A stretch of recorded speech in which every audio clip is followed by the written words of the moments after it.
Hey guys, thanks for checking out my crazy story.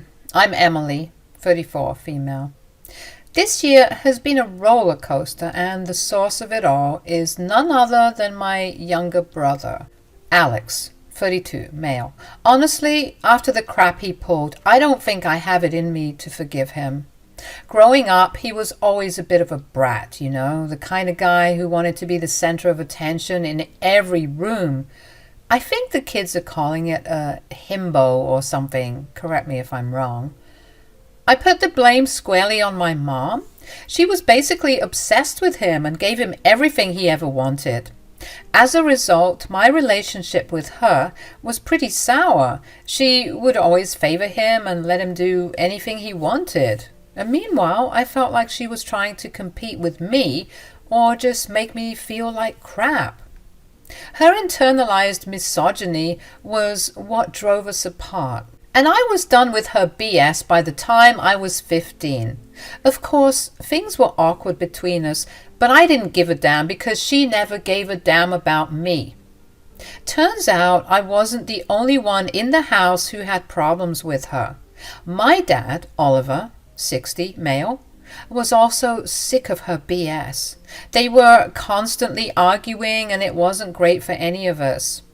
When our parents got divorced, I started seeing Alex's true colors. A divorce is tough on any kid, no doubt. I was sad to see my parents split, but in my humble opinion, Alex took it to a whole new level. He went out of his way to deliberately piss me and Dad off when Mom had to leave. It wasn't just little things like neglecting chores. We're talking about countless incidents where either my dad or I had to bail him out of jail during our teenage years. There came a point in time when we were young adults where I was the only one who knew about his petty charges. Hello? It's me. What the hell is going on now, Alex? Look, I need your help. I'm in a bit of trouble. Trouble? Again? What did you do this time? It's a misunderstanding, okay? I need you to bail me out, please. Bail you out? Are you serious? I don't have the money for that kind of drama, Alex. I just moved out. You know this. Come on, you've helped me before. Just one more time, please. I promise I'll pay you back. This is getting old, Alex. I can't keep cleaning up your messes. Why can't you stay out of trouble? It's complicated. Look, I just need a little help right now. I'm stuck in here. I don't want to stay the night. Maybe you should stay the night. Might teach you a lesson for once. Come on, Em. Don't be like that. I need you, please. Like I said, I'm broke right now. Sorry you wasted your one phone call. Maybe try for Dad another time. No! Excuse me? I don't know where you get the nerve yelling at me like that when you're the one coming to me for help. Sorry, I'm so sorry. I've been so stressed out and the last thing I need is Dad hounding me on this. What's the big deal? He's helped you out tons of other times. Yeah, well, he sat me down not long after you moved out and told me that if he had to bail me out one more time, he'd remove me from the business and the will. Yikes. I know, which is why he can't know about this. Please, promise me you won't say anything to him. I seriously considered snitching on him at that moment. Why wouldn't I? He's been an ass since the day he was born. Why the hell would I want to help him out when he's been such a pain? Because he's my brother, that's why. That was my reasoning. Nothing is important if you don't have your family's back. So I knew I had to help him out. Fine, I'll figure something out, but this is the last time. I mean it. And you better pay me back. Thank you, Em. You're a lifesaver. With interest. Don't worry, sis. When I take over the company, I'll be sure to give you as much money as you want. You're pushing it, buddy. Thanks once again, Em. I owe you one. At this rate, you owe me at least 10. Surprise, surprise, you all. He'd end up in jail not even 3 months after that. And guess who had to bail him out again? You might think I was an enabler, and maybe I was to a certain extent, but I just didn't know what to do. Could you blame me? I was like 21 and dumb, but not as dumb as he was, obviously. It was a roller coaster of being pissed off, having hope that things would change, and being let down, and then being pissed off all over again. It's like he had some hidden agenda to drive me and our dad crazy. We reached a breaking point, and once I finished college, we stopped talking for a while. I'm not going to lie, those couple of years without him was so peaceful. I thought that we were just destined to be estranged siblings. It wasn't what I wanted, but I had to distance myself to protect my peace. But then tragedy struck. My mom passed away when I was 24 and Alex was 22. It hit us like a ton of bricks. Even Dad, who couldn't stand her, was crushed by her sudden death. She had a skydiving accident that ended with a broken neck. Yeah, awful.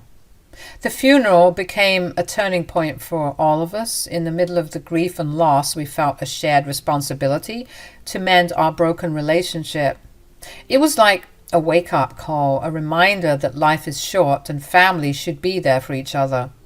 We decided, for Mom's sake, to put aside our differences and try to rebuild what we once had. Dad, Alex and I were just talking about how we should try and mend things, for Mom. I think that's a good idea. Yeah, I've been thinking about it too. Maybe it's time to turn things around. I mean, we can't change the past, but we can certainly work on our future. I'm proud to hear you say that. It's important for us to stick together.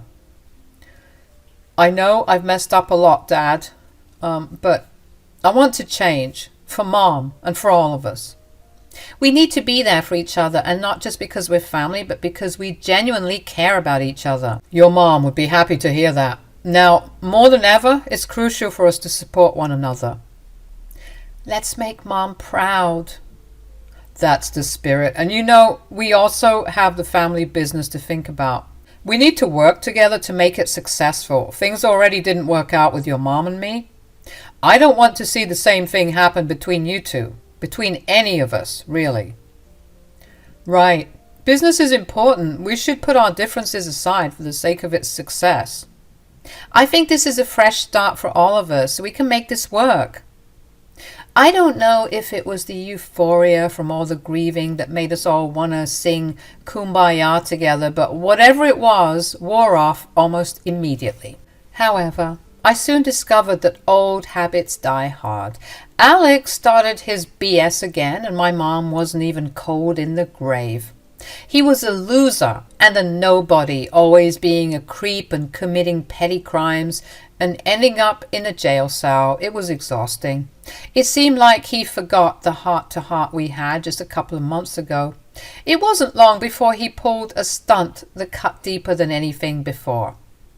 This year, he did something that shattered the fragile peace we tried to establish. It's a betrayal I'm not sure I can forgive. You see, even though Alex was back on his BS, I was determined to not see him slip and fall this time. As an older sister, I felt like it was my duty to at least try, even if he wasn't holding up his end of the bargain of trying to have a better relationship.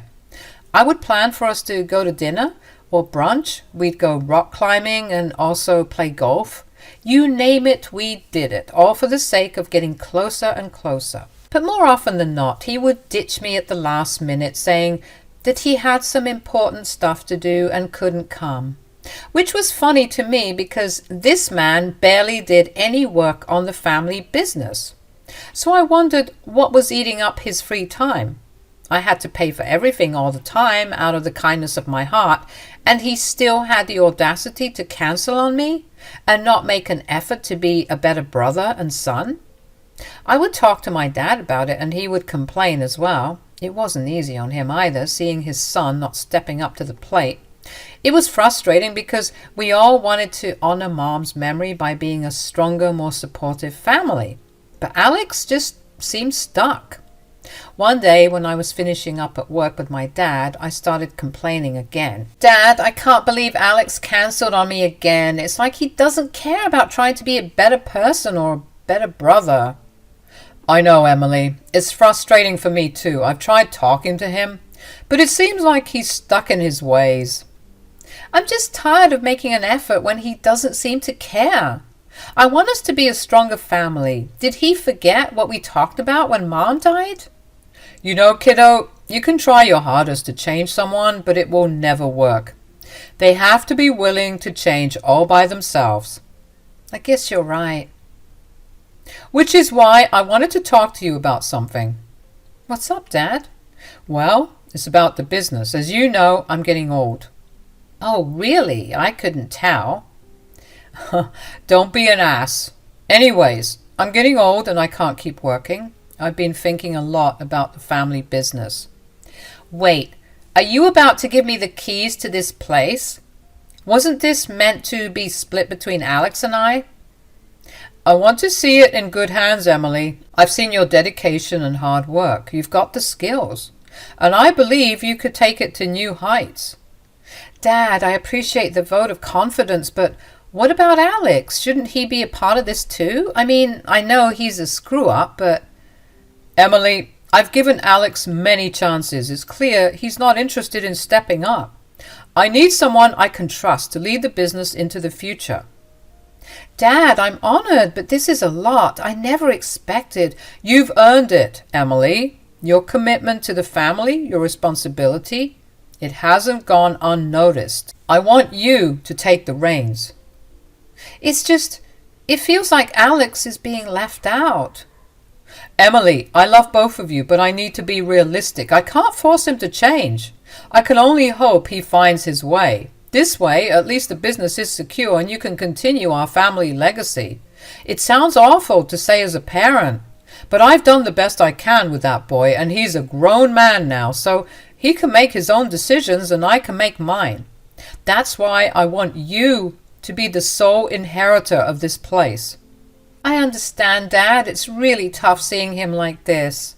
Even tougher trying to deal with the crap. You're telling me. I just hope he won't take the news too hard. I do too, sweetheart. But right now, we need to focus on what we can control, and that's making sure the business thrives. I know you can do it. Dad deciding I'd take over the family business was like a dream come true for me. I always wanted to run things, you know, but breaking the news to Alex needed finesse, so I figured a hiking trip might set the tone. We used to love hiking when we were kids, so I thought, why not? The day arrives and things seem chill. Alex is surprisingly in a good mood, and for a moment I'm thinking, hey, this might go well. We were hiking for about an hour or so before I decided to sit him down on one of the rocks and tell him the tea. Hey, Alex, let's stop for a second. We need to talk. Yeah, what's up? Dad's been doing a lot of thinking, and he's decided to pass the business over to me. Instead of cheering me on, he got all worked up, accusing me of stealing his spotlight, which is crazy to think about because did he honestly think that he would be in charge? When he's landing in jail like every other day, I'm there trying to share good news and he's turning it into a drama fest. The hiking trip meant for bonding became this heated argument and it was getting worse.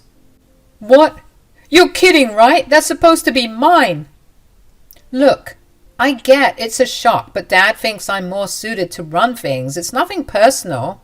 More suited? That's BS. You two think you're so high and mighty. If Mom was here, she wouldn't stand for this crap. What do you even know about running a business? More than you. Oh, is that so?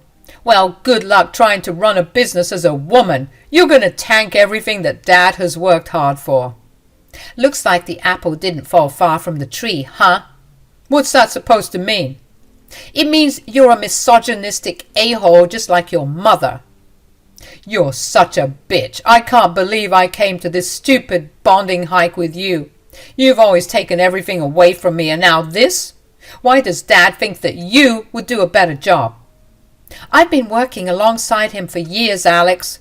I know the ropes. I know how everything functions and how everything works. Well, I don't care. It's not fair. I've been wanting this for ages. We continued bickering, oblivious to the hiking group passing by. It didn't matter to us what they thought. Our family drama was on full display. As we were left behind by the other hikers, Alex suddenly took things to a dangerous level.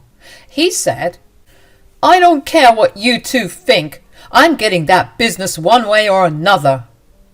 Before I could even respond, he did the unthinkable. He pushed me. Yep, you heard that right. This man pushed me off the ledge. I tumbled off the side of the mountain, rolling and rolling, and thankfully I eventually came to a stop. Now, this next part was really foggy, but I remember seeing Alex's silhouette from where I fell, and he walked away, following the other hikers. Then everything went to black. Waking up in the hospital was disorientating, of course. It felt like there were 1,000 needles piercing through my arms and legs. My dad was there, looking genuinely concerned, but Alex immediately dismissed my attempt to share the truth. What an ass. "Dad, what happened? What's going... Ow! What the hell?" "Shh, don't move. You had a pretty nasty fall on your hiking trip with Alex. You need to be more careful, Em. The doctors said it could have been worse." "Why can't I move my body?" "You have 7 broken bones." 7? "Yep, 7. You need to be more careful, sis. I told you to watch where you were going." "What? What are you talking about? The last thing I remember..." "Oh my God, Alex, you..." Now, don't get all worked up. You need to rest, remember?" "Dad, I need to tell you something. I didn't fall. Alex pushed me." "What?" "Dad, she's delusional from all the pain meds. She doesn't know what she's talking about." "No, Dad, he pushed me. He deliberately pushed me off the edge." "Dad, she's obviously making things up. Can't say I blame her. I'd be pretty pissed if I fell off a mountain." "But I didn't fall. You freaking pushed me, you psychopath. And then you abandoned me. You really tried to kill me. Dad, you gotta believe me." "Dad, I didn't want to say this, considering, but I figure now's as good a time as any. She's obviously accident prone, and the business needs a capable owner, not someone who's always getting injured." "What?" "I mean, who knows? She might have some irreparable brain damage. That's why she sounds so cuckoo bananas." After Alex finished lying, I was pissed off. Before I could call him out anymore, he said he had to skedaddle because he had some important business to attend to. Yeah, like we haven't heard that one before. He probably went off to go commit more crimes. Dad had to discharge me from the hospital, and we headed home in a strained silence. The plan was for me to live with him until I recovered, and our childhood home was accommodating for my current state thanks to the wheelchair accessibility installed for our late Gram. Things between my dad and I were a bit awkward, and I didn't think to start telling him that Alex was lying in case he actually believed what his idiot son said.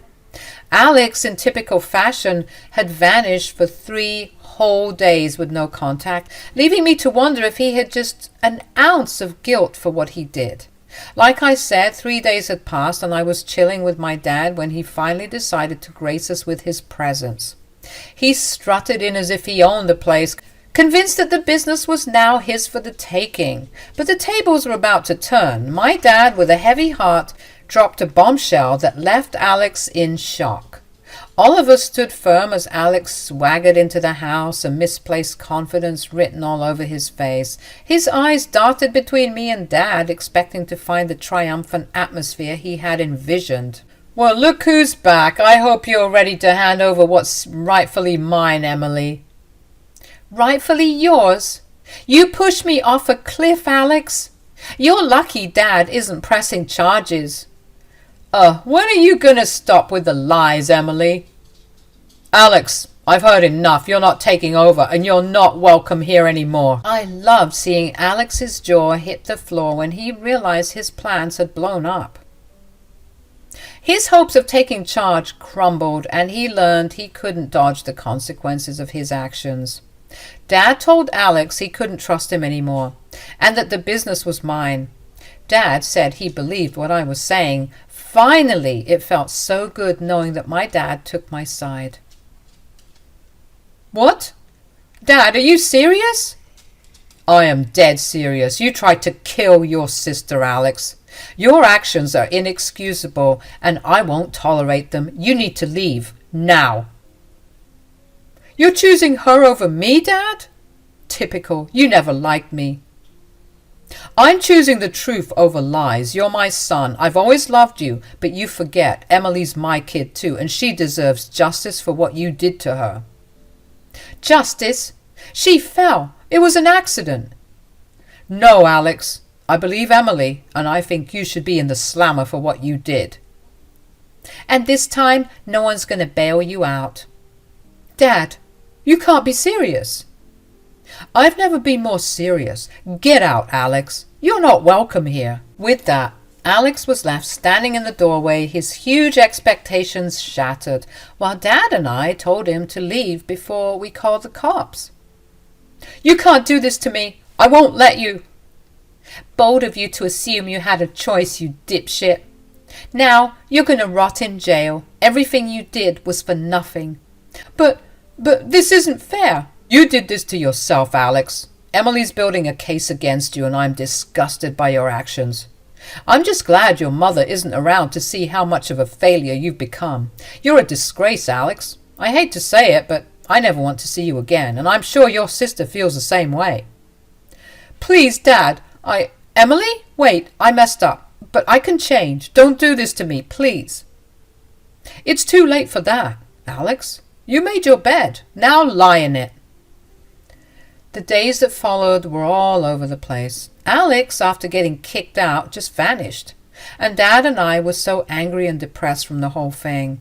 It was pretty shocking that my own brother would try to kill me, or at least, the very least, cause some serious harm like that.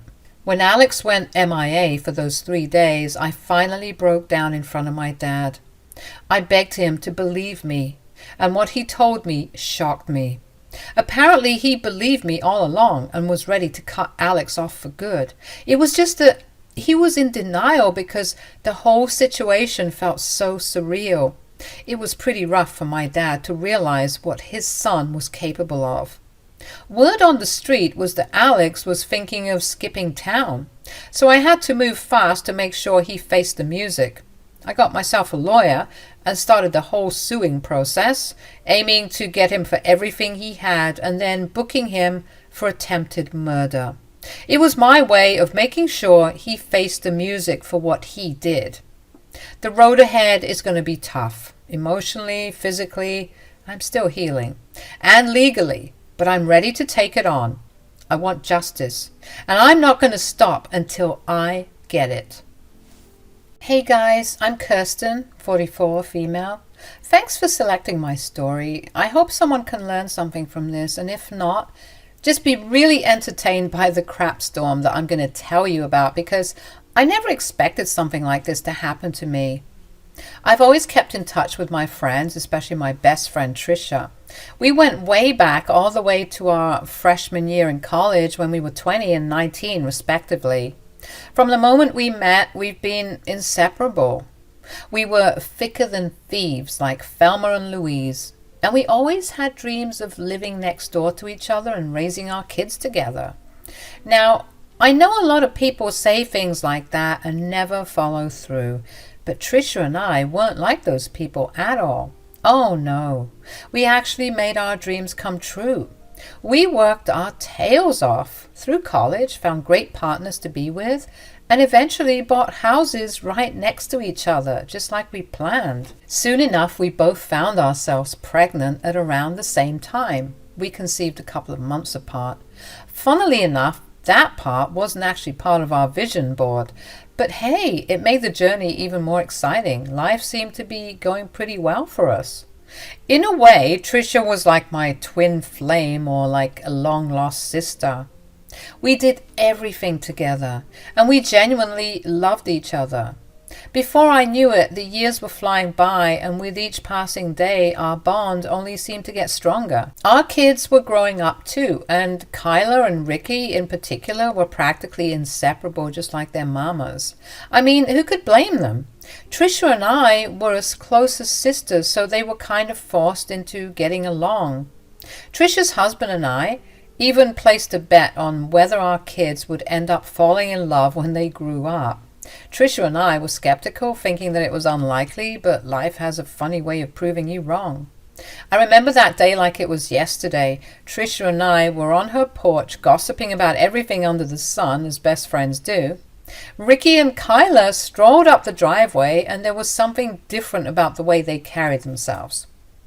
It hit me when I noticed they were holding hands. Ricky was 19 and Kyla was 18, and it seemed like that was the moment they decided to officially be together. Trisha and I were caught off guard, but apparently all their friends and even their cousins had seen it coming for a long time. "Hey, you two, how was your day? Wait a minute, what's going on here?" Kyla and Ricky both took a deep breath, and then they spilled the beans. "Mom, Aunt Tricia, Ricky and I are officially a couple." "What? Seriously? Oh, that's wonderful news." "You too. I knew there was something different about the way you walked up the driveway holding hands like that." "Yeah, we decided to make it official. We've been keeping it under wraps for a little while now." "Looks like our husbands were right, huh?" "It sure seems that way, but seriously, congratulations, you two. We're so happy for you." "Thanks, Aunt Kirsten. It means a lot." "We were a bit nervous about how you guys would react." "Sweetheart, you could have told us sooner. We're thrilled for both of you." "Absolutely. You don't have to worry about a thing. We're here to support you, just like we've always been." "We appreciate that, Aunt Kirsten. We're really glad you guys are okay with it." "And who knows, maybe our kids will grow up together just like we did." "We'll have to start placing bets on when they'll become a couple." "Let's not rush things right now. Let's just celebrate this beautiful moment." "Sounds good to me." "Thanks, Mom, Aunt Tricia, for being so awesome about it."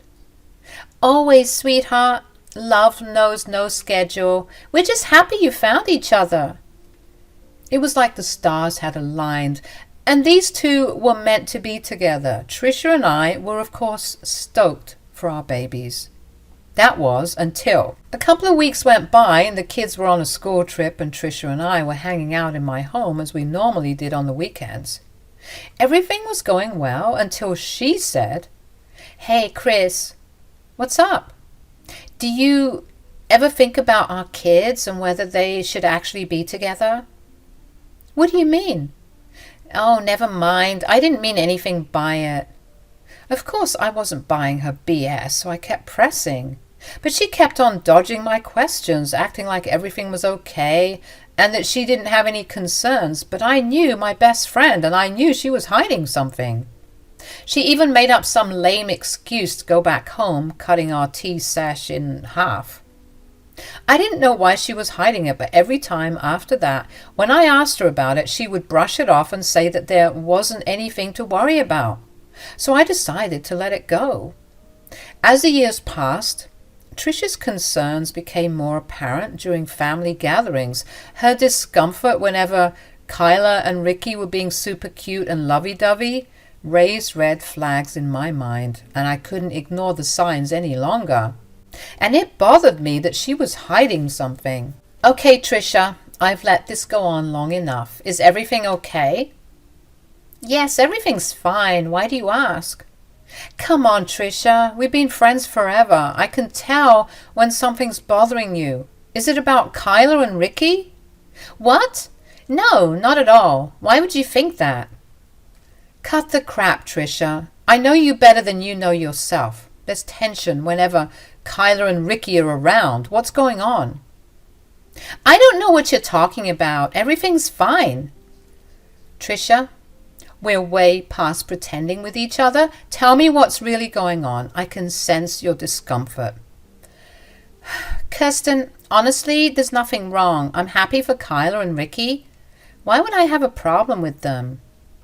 Don't play dumb with me, Trisha. We've been through too much together. If there's something bothering you, you can talk to me. Is it about the past? Are you struggling with something? Kirsten, really, I appreciate your concern, but I'm fine. Kyla and Ricky are great together. End of story. Okay, Trisha, if you say so, but just remember, I'm here for you. We've faced challenges together before, and we can do it again. Don't shut me out. I know, Kirsten, I appreciate your support, but seriously, there's nothing to worry about. So I left it at that. I mean, what else could I have done? I was also getting kind of sick of constantly asking. Time passed and Trisha's unhappiness just kept growing. Every family get-together turned into a struggle, with her barely hiding her annoyance whenever Kyla and Ricky showed their affection. It was like she couldn't stand the sight of their happiness. Then Thanksgiving came around, and I could say that was the beginning of the end. During Thanksgiving, with the delicious aroma of turkey filling the air, Ricky and Kyla dropped the big news. Kyla proudly displayed her engagement ring, and the room buzzed with excitement. Everyone, that is, except Trisha. I kept my eyes on her, expecting her to share in the joy, but her face said otherwise. No smile, just a scowl, as if the news were a personal attack. I tried to shake off the awkwardness, focusing on the celebration and appreciating the news. But as the night went on, Trisha's discontent lingered. She even said she had to leave early because she had work, which shocked Ricky and her husband because they thought that she was going to be free and they didn't know about any work emergencies she had. Honestly, I preferred for her to not be around because her vibe was like a cloud over the festivities, and I couldn't ignore the growing strain. Ricky and Kyla were oblivious to the tension, absorbed in their happiness. Of course, they quickly recovered when Trisha made things awkward by wanting to randomly leave. But I was feeling super uncomfortable. Why was my best friend acting like this? Once Ricky and Kyla announced their engagement, the wedding planning chaos kicked in. We dove headfirst into organizing the big day. But Trisha's participation was noticeably lacking. She made a bunch of excuses, leaving me to shoulder the majority of the responsibilities. This wasn't entirely unexpected given Trisha's recent behavior, but it did catch Ricky and Kyla off guard. They assumed that as best friends, Trisha and I would be inseparable in the wedding planning process. Instead, it felt like I was juggling the entire affair solo. Trisha's growing distance became more apparent as the months went by, and Ricky began confiding in me about her strange reactions whenever Kyla was brought up. He couldn't shake the feeling that Trisha wasn't thrilled about them getting married. Have you tried talking to her about it? Yeah, I have. She keeps saying that everything's okay when I know it's not. I don't know why she's being so strange. Despite our concerns about Trisha, we had a wedding to plan, and there was no time to dwell on her negativity. Ricky and Kyla were eager to celebrate their love, and my commitment to ensure their special day went smoothly was a bigger priority at that time. The anticipation of the wedding day was palpable, a culmination of weeks of meticulous planning. Despite the careful orchestration, Trisha, who had been mysteriously absent leading up to the big day, seemed to become an unexpected source of disruption. Each accidental spill or item dropped felt like an unwelcome addition to the already heightened chaos. While accidents are a part of any event, the timing and frequency of Trisha's mishaps couldn't be ignored. It just seemed super convenient, don't you think? As we gathered in Kyla's dressing room along with other bridesmaids to get ready for the celebration, my role as the event organizer had me constantly shuttling between the dressing room and the venue. The responsibility was both exhilarating and exhausting. During one of my rounds around the venue, I stopped at the door of Kyla's dressing room. The voices inside were hushed, and my curiosity got the better of me. Kyla was talking to Trisha, and it seemed like the other bridesmaids were out of the room as well. "What's wrong, Trisha? You've barely been around, and you've been acting, I don't know, super weird." While I eavesdropped, hoping for an honest conversation, what I heard shocked me. Trisha spilled the beans, revealing her true feelings, and they weren't pretty. She was dissatisfied with Kyla, criticizing her choices and questioning if she was good enough for Ricky. It hit me like a ton of bricks. My best friend, who'd been like family forever, was holding on to some serious negativity towards Kyla. "I never liked you, Kyla." "What?" "You weren't raised right." "Excuse me?" "You're not good enough for my son. You don't deserve him, and I hate that this is happening." "How could you say that?" "What? I had no idea you felt this way." "Oh, you must have known. I've been uncomfortable with you for a very long time." "So why didn't you say anything? Why are you saying all this crap on my wedding day? If you had an issue with me, why didn't you come to me?" "So that I should look like the bad guy? Not a chance. I'm not ruining my son's happiness because of my personal issues with you. Even though he can't see your worth right now, he will eventually." It was a sucker punch. I couldn't believe Trisha had been hiding these resentments, and her weird actions on the wedding day seemed to be a result of this deep-seated disapproval. The weight of what I heard hit me hard. Someone so close to me was hiding toxic feelings. The wedding, meant to be a happy day, suddenly felt tainted by this ugly truth. Stunned and hurt, I had a choice to make. I stormed into the room, and there was my poor daughter, mascara running down her face. Seeing Kyla in tears infuriated me, and I couldn't hold back. I let Trisha have it, demanding to know what the heck her problem was. I was boiling with anger, feeling betrayed and hurt by someone I considered family. "What the hell are you saying, Trisha? What is wrong with you? Did you hit your head or something?"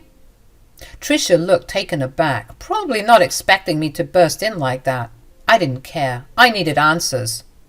The room was tense, and everyone else in there was quiet, probably shocked by the sudden confrontation, but I didn't care about that either. All that mattered was getting to the bottom of this mess and figuring out how to salvage what was left of the wedding. "Trisha, what the hell is going on? Why is my daughter crying on her wedding day?" "Kirsten, it's nothing really, just some pre-wedding nerves."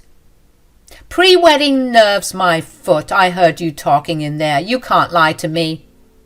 "Kirsten, you've got it all wrong. I was just telling Kyla that weddings can be stressful, you know." "Don't you dare lie to me, Trisha. I heard you mention something about not deserving Ricky and ruining his life. What the hell is that supposed to mean? You think I didn't raise my daughter well?" No, Kirsten, you misunderstood. I was just expressing concern, motherly advice." "Motherly advice? You call making my daughter cry motherly advice? Trisha, you're supposed to be my goddamn best friend. What kind of friend talks crap about their bestie's daughter on her wedding day?" "Kirsten, No more excuses, Trisha. You're supposed to be family to us. Kyla treats you like a second mom, and this is how you repay her. This is how you treat her? But, save it, Trisha. I've had enough. You're a terrible friend, and I won't stand for you ruining my daughter's special day. If you can't be happy for her, then maybe you need to leave." We were arguing a bit more, and Kyla was trying to fix her makeup. Eventually, Trisha left because she was embarrassed, and I guess she couldn't take accountability for her actions. It was pathetic to witness, honestly. "Why did she do this to me, Mom? What did I do?" "I don't know, baby. But I do know one thing. Nothing was your fault. She's a child, and she's clearly jealous of you. I mean, think about it. Why is she telling you this now? Like you said, if she had a problem with you, she should have approached you. But I think she knows that she has a BS excuse for hating on you, because no sane person would do what she did." Kyla cried a bit more, and I assured her that everything would be okay. Then I had a brilliant idea. "I just thought of something. We're going to get back at that hag, only with your permission, of course." I started telling Kyla about my plan to expose Trisha for the witch she was, and this instantly put a smile on Kyla's face. She said that it was perfect and we had to move ASAP to give that woman a taste of her own medicine. The plan was set in motion. We proceeded with the ceremony and tried our best to act as naturally as possible. During the ceremony, I was scanning the crowd for Trisha's stupid face, and she kept on looking sheepish, like she no longer wanted to be there. Good. I'm glad she was uncomfortable, but it was about to be a lot worse for her. Kyla and Ricky exchanged vows, and everyone in the congregation began to relax a bit and enjoy the festivities a bit more. That was when I had to spring into action. I made my way to the DJ booth and told him to hand over the mic and the controls for a couple of minutes because I had a very special announcement to make. With determination in my eyes, I took control of the microphone, signaling the DJ to cut the music. A hush fell over the room as everyone turned their attention towards me. Trisha, standing in the corner, looked like she was about to piss herself. I began by thanking everyone for being part of this special day, but hinted at an unfortunate revelation. Ricky's confusion was evident as I continued, addressing the room about Trisha's recent behavior. I painted a picture of her negativity and expressed my disappointment. Recently, I came across something that broke my heart. It turns out that my best friend of 20 years has been nothing but a horrible, evil person. You see, she made my daughter cry just moments before she walked down that aisle. People started gasping and Trisha was shocked, but she was about to be completely gobsmacked with what I got on her. The atmosphere became tense as I thought I had proof of Trisha's actions. With a dramatic flair, I revealed the audio recording from my Bluetooth earpiece capturing the conversation between Trisha and Kyla. People gasped as the harsh words echoed through the venue. You see, since I was the event planner, I had an earpiece and a clipboard running around like a hooligan. I made it a habit to have my earpiece record the conversations I was having so that I would go home, listen back, and plan the wedding accordingly. I guess it became a force of habit because even on the wedding day, this setting was still on, even if I didn't need it later on because it was the actual day of the wedding. Thank God for that, because without that, I wouldn't have had that sweet audio recording. Mom, is all this true? Did you really say that to her? I can explain. How could you do that to Kyla on our wedding day? Ricky, sweetheart, I didn't mean for things to get so out of hand. I was just what, Mom? What could possibly justify making a scene like that? You embarrassed Kyla, you embarrassed me, and you embarrassed yourself. I was just worried, Ricky. I was worried about whether Kyla was the right fit for you, and I let my concerns get the best of me. Worried, Mom? We've been together for years. Kyla is my partner, the love of my life. You had no right to question that on our wedding day. I know. You can't even defend yourself. Do you really think you can just trash talk Kyla like that and then pretend everything is okay? Ricky, please understand me. I didn't mean it. Trisha's face turned multiple shades of red as the recording continued to play for everyone to hear. She looked like she wanted to disappear into the floor. Ricky's scowl deepened, clearly appalled by his mother's behavior. The guests looked shocked, and a lot of them were also scowling at Trisha. As I stopped the recording after I let it play a couple of times, the whole room was silent. You could hear a pin drop, and you could hear Trisha nervously gulp. How could you do this to me? You did this to yourself, Trisha. You're an awful person, and I'm glad that I've finally been able to see it. I'll never forgive you for this. Good, because we'll never forgive you either. Security, please escort her out of here. What? You're going to kick out your own mother? We'll talk about this later, Mom. I'm still very hurt by all of this. I think it's best if you leave. I can't believe this. You're trying to ruin my life? Well, you better believe it, Trisha. No one gets away with making my daughter cry. Now get out of here.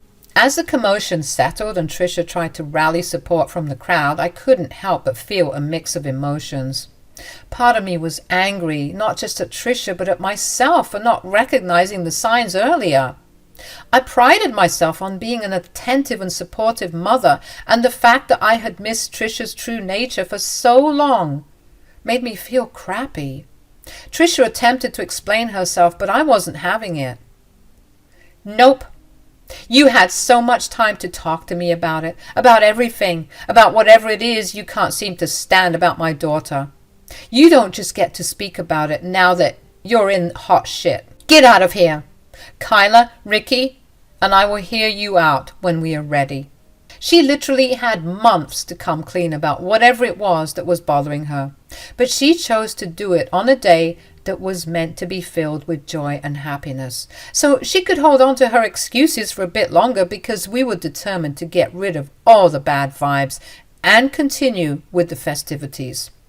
Finally, feeling defeated, that's when Trisha decided to not embarrass herself further and cooperate with the security guards and leave. Despite feeling stupid for not seeing through Trisha's facade earlier, there was a strange sense of relief in finally understanding her true colors. A person who deliberately tries to sabotage a wedding, especially one involving their own family, is someone with a serious lack of decency and empathy. The wedding continued once Trisha had left the party, although there was a bit of awkwardness. The happy and fun energy of Kyla and Ricky helped lift the spirits. The couple was glowing, and their genuine love for each other overshadowed the crap that Trisha had attempted to throw on this special day. Hours had gone by, we were still enjoying ourselves, and Trisha had the audacity to reach out to me through calls, but I declined each one. I sent her a firm text, making it clear that I wasn't ready to talk to her. The audacity to harm my daughter on such a significant day was unforgivable. Even Trisha's husband was visibly upset. He chose to leave the wedding early, presumably to have a serious conversation with his wife. I couldn't predict how things would go, nor did I particularly care. My focus was on supporting Kyla and Ricky, ensuring that their wedding day, despite the hiccup, remained a cherished memory for them. As the night went on, I couldn't shake the anger and disappointment in Trisha's betrayal. I promised to protect my daughter from any future harm, even if it meant cutting ties with someone I had considered a best friend for years. Trisha had chosen her path, and I had chosen mine, one that prioritized the happiness and well-being of my family over toxic relationships. Hey everyone, my name is Veronica, 27, female, and I'm just sharing a piece of my story because it's so crazy. So picture this. I moved from the sunny vibes of Greece to the bustling streets of the US. New York City, to be specific. Chasing that American dream everyone keeps talking about. Now, you might wonder why I'd leave the beautiful beaches and olive groves, but life's an adventure, right? I knew that I had to spread my wings, and things weren't going so great for me back home, so why not move to the land of the free to get a slice of that American dream? I met Leon at the airport, and let me tell you, it was the most unexpected romance of my life. Life does have its way of surprising you, I guess. He caught my eye and we started chatting a bit, and we were really hitting it off. Turns out we were both discovering this new country, and I leaned on him quite a bit to guide me through the ropes of American life because he had a bit more experience than I did. We started as friends, of course, exploring the city together, trying out those famous New York hot dogs and laughing at the quirks of American culture. Soon, though, that friendship turned into something more. Leon was different, and he always said the sweetest things. I don't know what it was about you, but I just can't stop thinking about you. You truly are a special girl, Veronica, and one day I'll make you my wife. He talked about introducing me to the two most important women in his life, his mom, Ramona, and his sister, Julia. Now, that's where the twist comes in. Meeting the family is usually a big step, right? Well, I was pumped to make a good first impression. I thought we'd be one big happy family and I'd be living the dream. But reality had other plans. When Julia and Ramona finally landed on U.S. soil, the warm welcomes I imagined turned into icy and cold stares. They made it clear they thought I wasn't good enough for Leon. Okay, I get it. Protectiveness is normal, but this was on a whole new level. Mama, siostra, this is Veronica. She's my wonderful girlfriend. Hi, nice to meet you both. Quite an interesting choice you've made, Leon. Definitely not what we expected. Come on, Mom. Julia, give her a chance. Greek, right? How fancy. Never thought I'd see the day you'd go for someone like her. Let's not make this about where she's from. That doesn't matter. I love her, and you will too if you give her a chance. Really? It's so lovely to finally meet you. I've been looking at different spas we could go to, really get to know each other better. Oh, you'll love this place I found on 1227 Broadway. You'll love it, I'm sure. What makes you think that we would want to do that with you? Oh, well, I just thought that maybe we could hang out and get to know each other a bit better. What makes you think you're good enough for my son? Then Leon said something in Polish, probably telling her to back off, but she just responded with something that sounded rude, honestly. I'm glad I didn't hear what she said. You're a designer, right? What does that even mean? I design fashion, clothing, accessories, things like that. Artsy stuff, Leon. Is this the life you really want? Yes, Mom. Veronica's talented and makes me happy. That's all that matters. This is just unexpected. I'm not here to meet expectations. I'm here because I care about Leon. We'll see about that. No matter how hard I tried to win them over, it was like I was speaking a different language. They would criticize me, and if they weren't criticizing me, they were just flat out insulting me, and I was left feeling like an outsider in my own relationship. It sucked. Despite Ramona and Julia's disapproval, Leon and I were focused on trying to make things work. We found a small apartment to move into together, hoping that taking this step would somehow help the strained relationship with my mother-in-law and sister-in-law by showing them that we were serious about making this work. Moving in together came with its own challenges, of course. We were navigating through furniture shopping, setting up our new space, and adjusting to each other's habits. It was both exciting and nerve-wracking. But we made sure to love each other throughout it all. Then one day, Leon and I got some interesting news. I was pregnant. Yep, you heard that right. I was pregnant with Leon's baby. We were over the moon. Leon started going crazy. This is amazing. I'm so happy. We need to baby-proof everything, and we need to get those parenting books. Calm down, my love. We'll get to all of that. Don't worry. I'm going to make you the happiest wife and mother this world has ever seen. Just you wait. Leon and I were navigating this new chapter, excited about our growing family, even though we weren't married. Leon, in particular, was determined to provide and make our lives secure. He wanted us to get married ASAP, and I was also excited for this next chapter in our lives. His enthusiasm was contagious, and we were looking forward to sharing the news with his mom and sister. Breaking the news, however, didn't go as planned. Ramona's reaction was explosive, to say the least. What sort of whore gets pregnant without a ring on her finger? Are you trying to shame us and our family? What? I didn't think that it was a big deal. You're disgusting. Guys, enough. We don't care about that stuff. You should be happy for us. It struck me as wildly unfair, especially given that Leon was equally involved in the baby-making process. But I mean, misogyny is a thing, so wasn't too surprised. It seemed tradition held a special place in Ramona's heart, and our unconventional approach was a huge offense in her eyes. We spent the rest of the afternoon arguing, and instead of going home happy with some gifts and some praise, Leon and I were silent in the car ride home because of how sad and angry we were. I couldn't help but wonder if our relationship with Ramona and Julia could ever recover from such a huge disagreement. Leon and I hustled to tie the knot swiftly. No grand ceremony, just a quick visit to the marriage court, signatures on documents, and appreciating our marital paradise. Leon promised a proper celebration down the road, and I was cool with that because, hey, I was officially married to the man of my dreams. Our simple joy, however, wasn't enough to make Ramona and Julia happy. Their disapproval remained, but I was reaching a point where their opinions mattered less and less. My focus shifted to maintaining a healthy pregnancy and blocking out the noise of their negativity. Screw those guys. 3 months had gone by and my belly started growing more and more. I was sitting in my living room working on some designs when Julia paid an unexpected visit. I wasn't prepared for what she was about to ask. "Oh, I wasn't expecting you. Leon isn't home right now." "I'm not here for Leon. I'm here for you." "Oh, okay. Well, come on in."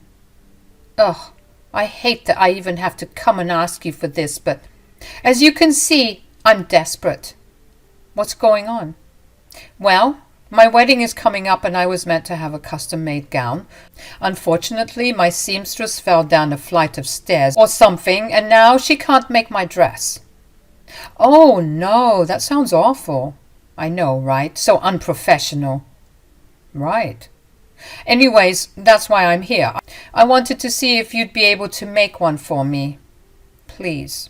Julia's unexpected request hit me like a ton of bricks. She wanted me to design her wedding dress, despite my initial hesitation. I decided to take on the challenge, hoping that this shared project would help build a stronger connection between us. Days turned into a blur of hard work, my focus entirely on creating the perfect gown for Julia according to her wishes. I literally dropped all the other projects I was working on just to focus on this, and it seemed that Julia was slowly warming up to me.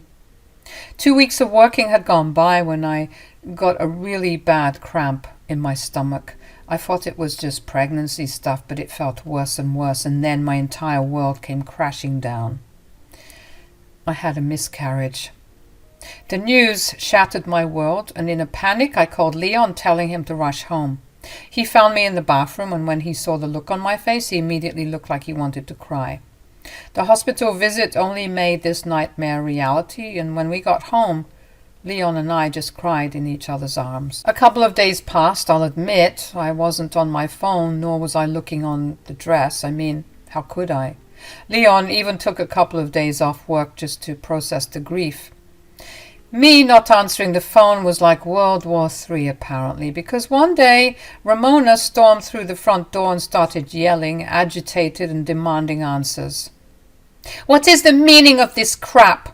Are you sure you're a designer? You're so unprofessional."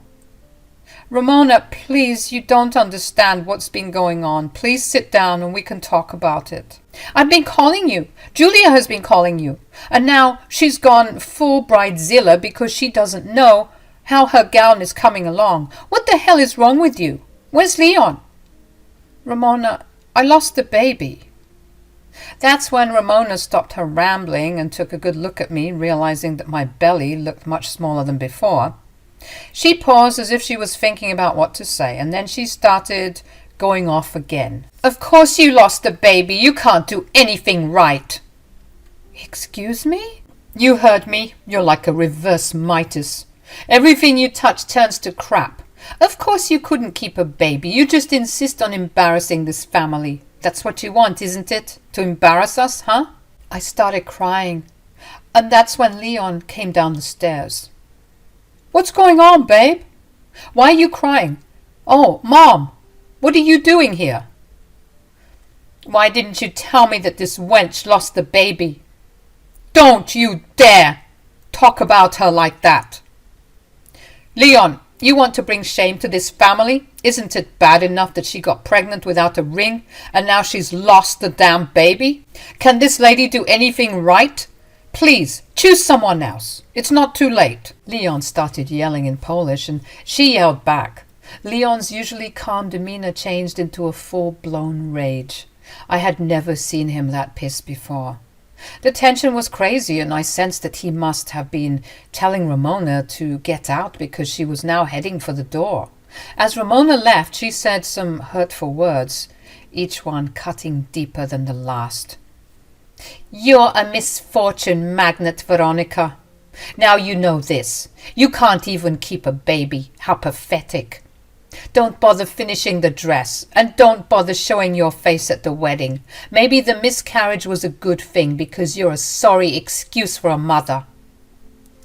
Once she was out of sight, the weight of the situation crashed down on me, and I couldn't contain my tears.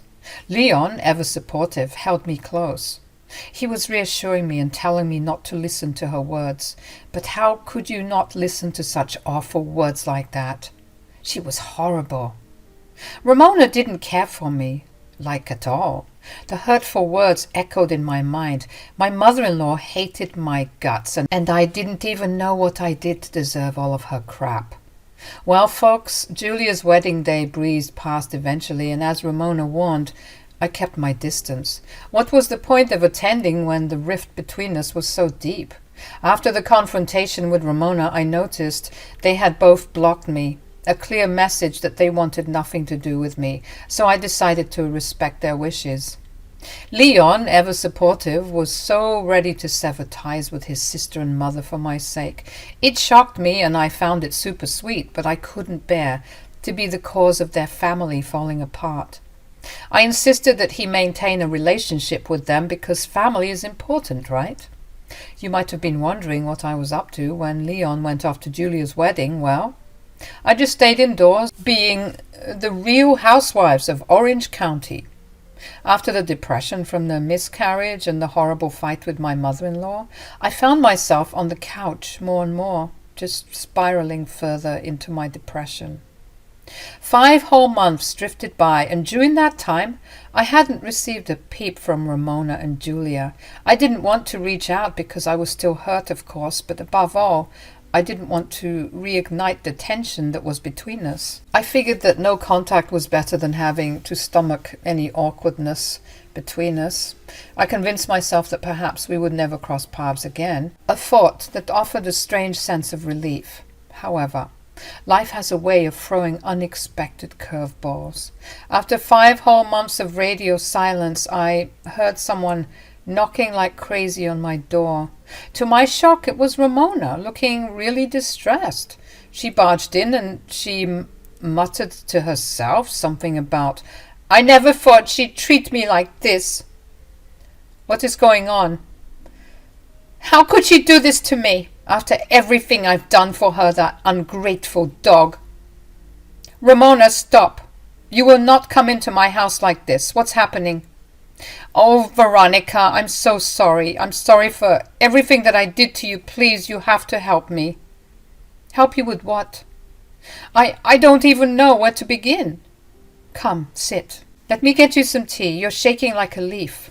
I put the kettle on, preparing a cup of tea for Ramona, silently hoping the warmth would soothe the tense air in the room. As she finally settled in, Ramona began telling me a story that almost seemed too wild to be true. Julia, it turns out, had become pregnant shortly after her wedding. The entire household was overjoyed, of course. Must have been nice. However, just 1 month into the pregnancy, tragedy struck. Julia suffered a miscarriage. Hearing that news was so triggering, considering I knew exactly what she was going through, and I felt so bad for Julia. Part of me wished I had reached out even just once, because I'm sure she needed a shoulder to cry on, someone who understood her pain. Ramona, however, took a different stance, of course. She confessed that she couldn't appreciate Julia having a miscarriage. She called her a bad mother and also called her careless. My empathy turned to frustration as Ramona failed to comprehend the complexity of a miscarriage, because we all know that miscarriages aren't anybody's fault for the most part. "That's when the whore kicked me out." "Okay, you need to stop calling people that." "But it's true. I mean, can you imagine? I'm her mother, for Pete's sake. How dare she?" Now, Ramona found herself homeless with no place to turn. "So, I'm assuming you're here because you need a place to stay? You know, maybe you're not as dense as you look. Listen, if you're gonna continue to insult me, then I suggest you leave." "What? You can't do that to me. If you are disturbing my peace, then I absolutely can. Besides, why are you asking me for a place to stay? Why can't you ask your son? Well, you see, the thing is, apparently, even though I told Leon that it would be important to still be in his family's lives, I told both Julia and Ramona that he didn't want anything to do with them at the wedding. Apparently, he still considered her his mother, but he told her that she shouldn't reach out to him for anything. I thought he was just being dramatic, so we didn't pay much mind to him, but when I called him and told him my situation, he laughed and then he hung up. The family drama seemed to be escalating to new heights, definitely better than the crap I see on the Real Housewives of Orange County. Ramona started talking about how she would move all of her things in the house by the end of the week, and I had to put a stop to her madness. I couldn't believe the audacity. Ramona thought she could just assume she had a place in my home, especially after her own son had distanced himself. Can I get my key now? No. What do you mean, no? You said you'd help me. I never said that. I just said I'd hear you out. Okay, but you're going to help me, right? Why on earth would I help you, especially if your own son wants nothing to do with you? Are you crazy? Don't talk to me that way, you cow. You see? It's like you're incapable of saying nice things. How do you expect people to help you if you have such a nasty attitude? You disgust me, Ramona. You made a mistake coming here. I think it's time for you to leave. The reality of her situation seemed to hit her hard. She was taken aback, realizing that her expectations were far from reality. In an attempt to smooth things over, Ramona began backpedaling, claiming she didn't mean the awful things she had said about me, but I wasn't about to let her off the hook that easily. I sternly told her she needed to leave my house before I called the police. Her reaction was nothing short of a tantrum, yelling, crying, cursing, you name it. It was embarrassing to witness, honestly, a grown woman acting that way. Still, I stood my ground, refusing to be manipulated by her emotional outburst. How could you do this to me? I'm your mother-in-law. Exactly, yet you insisted on treating me like crap. Since the day I met you, I've been nothing but kind to you, but you always beat me down. And now you want me? Now you need me? You're only coming to me because you have nowhere else to go. And even when you're desperate, you are an ugly bitch. Get out of here. You can't do this to me. I have nowhere else to go. I don't care. Get out. You deserve to live on the streets. She started crying even harder, saying I was evil for trying to kick her out of my house. Can you believe the nerve of this woman? Despite her theatrics, I told her that I would also call Leon and let him know what she was doing. She continued crying, accusing me of being heartless for not allowing her to stay with us. The irony of her calling me heartless when she had shown no empathy for Julia's or my miscarriage wasn't lost on me. As the police were on their way, Ramona's complaints grew louder and her rage intensified. I'm not leaving. You can't make me. Maybe I can't, but the police can. What? You call them? Yep. While you were crying like a baby, I talked to the operator. They're on their way. She panicked, realizing how screwed she was, and begged me to call them off. Shockingly, she revealed that there were issues with her visa and she was staying in the country illegally. This was news to me, but it was too late. The police were en route and she continued to resist leaving. Call them off right now. No. You're making me feel unsafe in my own home. You need to leave. But they'll look into my records and see that my visa isn't valid, Veronica. And that's my problem? How? Ugh, you're awful. Right back at you. You think you can come in here and claim this place as yours. Let me tell you, the only place you can claim as your own is the jail cell. You'll be rotting in before they ship you back to Poland. When the police arrived, they had to physically remove her from the house as she kicked and screamed, demanding to be let go. The drama attracted some curious neighbors, adding an extra layer of embarrassment to the whole situation. When she was shoved into the cop car, I immediately went back inside and locked the doors, trying to understand what had just happened. It was all so crazy. I immediately called Leon to tell him what happened, and he was left speechless. He promised to rush home to make sure I was okay, and I anxiously waited, still recovering from the shouting and screaming. The chaotic scene left me shaken, questioning how things had gotten to this point. When Leon came back home, he held me, assuring me that everything would be okay. He apologized for not revealing earlier that he had cut off ties with his family, thinking it might have prepared me for this situation.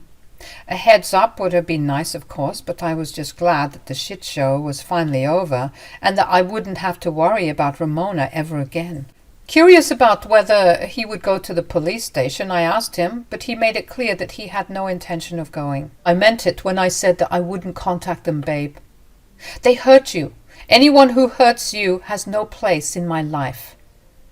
Oh, babe, I love you so much. Thank you for being there for me. Well, folks, that's the end of that, and how I got revenge on my horrible mother-in-law for the crap she was putting me through. After this drama, I'm a firm believer in karma. I think that life treats you exactly how you treat other people. And if that is true, then it means that this is only the beginning of Ramona's downfall. I've recently learned that Ramona is still in jail, awaiting trial. The police discovered her illegal stay in the country, and they're planning to formally charge and fine her. Apparently, there's even talk of deportation back to Poland. It feels good to know that those two are no longer part of my life, especially Ramona. Good riddance. I'm Harley, and I'm 33 years old. I'm someone who never really had a dramatic or crazy life. Things were going pretty well for me until this crap, and to think that this all happened in 1 year is wild. So earlier in the year, my mother-in-law, Geraldine, was very excited to host a retirement party for my father-in-law, Robert. Everyone was so excited, and my mother-in-law was being a bit nitpicky about everything, getting on everyone's case and demanding that everyone does everything perfectly. She was a bit of a perfectionist, and everyone would get annoyed with her every now and then. But to be honest, we were just so excited to give Robert the best retirement party he'd ever seen, because he worked so hard and he deserved it. Don't I at least get to know what the theme of the party is? Nope, not one bit. It's a surprise, Dad. I know, but it's killing me.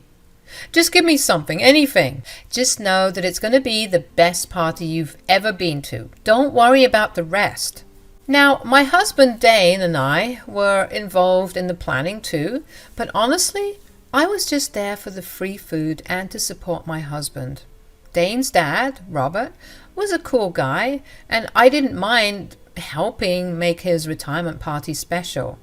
But as the planning went on, working with Geraldine got more and more stressful. She was on everyone's case about the decorations, the food, the guest list, you name it. Dane, didn't I tell you to get the terracotta streamers? That's what I did. No, this is orange, not terracotta. You're going to ruin everything. I'm sure it'll be fine. It's going to be pretty dark, so... Did I ask you? Oh, I guess not. Exactly, so shut your trap. Mom, don't be an ass. And don't be an idiot. You're making it really hard to work with you, you know? Well, maybe if you listened to me, I wouldn't have to be like this. Geraldine was getting on everyone's nerves, and some friends and family members dropped out of the event planning just because of how awful she was being. This just made Geraldine hound down on us, me and Dane, even more. Obviously, Dane and I couldn't drop out of organizing the event because, well, we loved Robert and we felt like it was going a bit too far, leaving Geraldine with no one to help her. So we decided to fug it out and deal with her BS.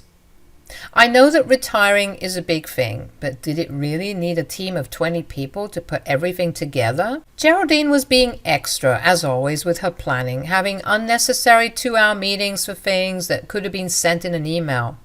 I know we all hate when that happens. But Dane and I stuck through it, of course, for the sake of Robert.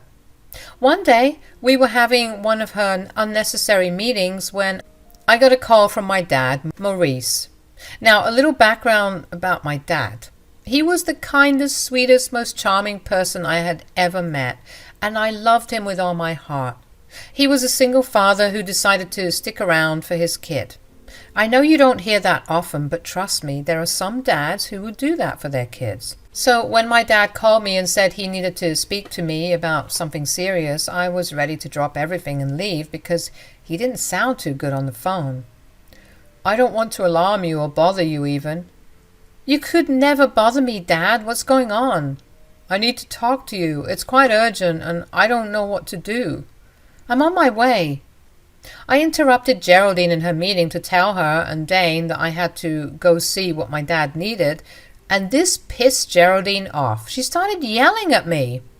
This is so unprofessional. Why are you always so lazy? Every time I come here, you don't want to work. Don't you want your father-in-law to have the best party ever? Of course I do.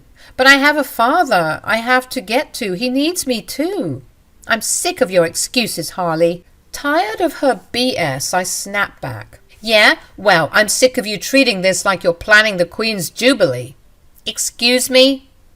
You always have these unnecessary meetings. We discussed what we needed to discuss 2 hours ago. Yet here you still are, stressing us out because you're a perfectionist. Oh boy, that's when she really let me have it. She was shouting at me, calling me all sorts of names, and out of respect I did my best to contain myself while also trying to explain that I was concerned about my dad. Dane was telling his mom to calm down, but she just started yelling at him too, saying some things I never thought a mom would say to their kid, and that's when I said, "Forget this, I'm leaving. Take me out of the group if you want to." I slammed the door behind me and I could still hear Dane and Geraldine arguing when I was getting in my car.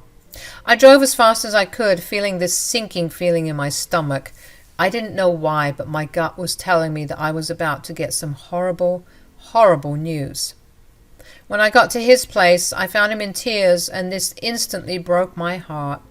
In my 33 years of living, I had never seen that man cry, so I knew that this was something serious. "I'm dying, Harley. They told me that I'm dying." He said that the doctors told him he had lung cancer and that he had 2 to 3 months left to live, if that. It felt like my whole world was crashing down. How could this even happen? I told him to tell me everything he knew, and he went on to say that one day he wasn't feeling well, but he was putting off going to the hospital until it was getting hard for him to breathe. When he went to the doctor, they told him that they found that he had lung cancer. I didn't even know what to say. My rock was on the verge of dying, and I racked my brain for every possible solution I could think of just to help him in any way I could, because I couldn't imagine a world without him. We both broke down and cried in each other's arms that day. I didn't know how else to feel. I didn't think that anything like this would happen. It turns out my dad had a pretty weak immune system, which is why they didn't give him long to live. I spent the rest of the day just hanging out with him, spending time laughing and crying and reminiscing on the good times. When I got home late in the evening, I was met with Geraldine, who was still very pissed. Apparently she expected me to come back home 4 hours earlier. Whoops. Because I was already feeling sensitive considering the horrible news I got earlier, I just broke down. Dane immediately came up to me and asked me what was wrong, and I told him the news. "What's going on, babe?" "It's about my dad. He's sick." "Oh, Harley, I'm so sorry. What happened?" "Oh, come on, Harley. People get sick all the time. It's not the end of the world." "Geraldine, this is serious. My dad has lung cancer, and the doctors say he doesn't have much time left." "Well, I don't see why we need to make such a big deal out of it. People survive cancer all the time." "Mom! Show some damn compassion. This is Harley's father we're talking about." "That was such a rotten thing to say. Maybe, but it's true. We have more pressing matters now. Besides, haven't you heard those stories where the doctors say some crap like, you have 2 weeks left to live, but the person survives? All I'm saying is, don't believe everything that you hear. Mom, this is not the time for your bullcrap. Show some empathy. I won't be yelled at by my own son. Well, maybe it's time you left. Harley's going through hell, and we don't need your negativity right now. I should have known a wuss like you would take her side. Whatever. You two are useless anyway. I'm leaving. In the following weeks, Geraldine slipped back into our lives like a shadow, never acknowledging the hurtful words she had said to me during such a vulnerable moment. She went back to her usual meddling and micromanaging as if nothing had happened. Typical Geraldine. Then one day, Dane and I received a call from Dad. His voice trembled as he explained that things were getting worse, urging us to meet him at the hospital. Panic set in, of course, and Dane and I rushed to his side. And when we arrived, the sight of my father, frail and connected to all these thingamybobs and tubes, made me so scared. The doctors were baffled as well, wondering why my dad had declined so quickly, and their uncertainty only made things worse for me and Dane. Dad, weak but still trying to reassure me, struggled to speak. The tears were just streaming down my face uncontrollably. I clung to every moment, fearing it could be our last. The medical staff advised us to not speak to him as much as he needed to rest, so Dane and I stayed by his side, crying in silence. We ignored Geraldine's calls, and even after we told her that we were at the hospital with my father, she continued to call and bother us. Those weeks at the hospital were like a never-ending roller coaster, and every day felt like a mix of emotions. My dad was hanging on to life, and I was caught between the reality of losing him and the stupid stress of the retirement party. It was a juggling act of emotions, one moment crying in the hospital room and the next putting on a fake smile for Geraldine's sake. Obviously, my involvement in the planning was dropping, and Geraldine's anger only grew.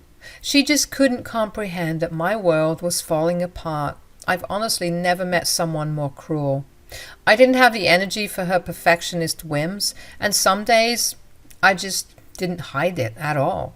This wasn't about decorations or party favors. It was about watching my dad slip away. Then finally the day of Robert's retirement party came. Geraldine, being the queen of the event, seemed a bit more composed and relaxed. It was showtime for her stupid, redundant planning, and everyone was feeling the excitement except me. While they were setting up the champagne and some last-minute decorations for Robert, I was thinking about my dad. Of course, Geraldine gave me crap for how I was acting. She expected me to be the life of the party and to match her enthusiasm. If only she knew the struggle of keeping up appearances when your world is falling apart. Dane tried to stand up for me, and bless his heart, but every defense was met with a verbal attack from his mom. It was like a bad dream, caught between the surreal celebration and the painful reality of my dad's deteriorating health. I felt like an actress on a stage playing a role and smiling for the audience while crying behind the scenes. Then this bad dream turned into a full-blown nightmare.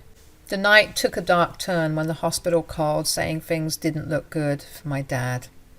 They wanted me there to say goodbye, using that machine thingy, the ventilator, to keep him going, because without it, he might have been gone sooner. It hit me like a ton of bricks, and I hurriedly grabbed my stuff to rush to the hospital. But just as I was making a beeline for the door, Geraldine, the party maestro, blocked my way. "Where the hell do you think you're going?" I told her what the nurse had told me, explaining the urgency that every minute counted, but Geraldine, lost in her own world of perfect parties, wasn't having it. Instead, she started yelling, insisting that I stay because the party was more important than my dad dying. At that moment, shock met grief. How could someone be so heartless? How could she care more about her perfect party than my dad literally dying? It was a level of cruelty I just couldn't wrap my head around. How could you say that, Geraldine? What the hell is wrong with you? What the hell is wrong with me? What the hell is wrong with you? I've asked you multiple times to stay here and help me host this party. Well, everything seems to be going well on this side. Why do you need me? Because it's all hands on deck, Harley. I know you wouldn't understand this, but I love my husband enough to throw this party for him. Everything needs to be perfect. I forbid you from seeing him. You forbid me? Yes. I'm not going to let you or your sick dad ruin this for me. I mean, Robert. Don't you dare leave. I don't have time for this crap. I'm leaving whether you like it or not. I stumbled towards the door, Geraldine still yelling behind me, turning our disagreement into a public spectacle. So much for having the perfect retirement party, right? Why would she cause a scene at something she's been working on for months? It just didn't make sense. I was starting to think that this whole thing wasn't even for Robert, but just something that she could show off to her rich and fancy friends. When she was yelling at me, she made it sound like I was the heartless monster. And when I glanced back at Dane and Robert, they looked concerned.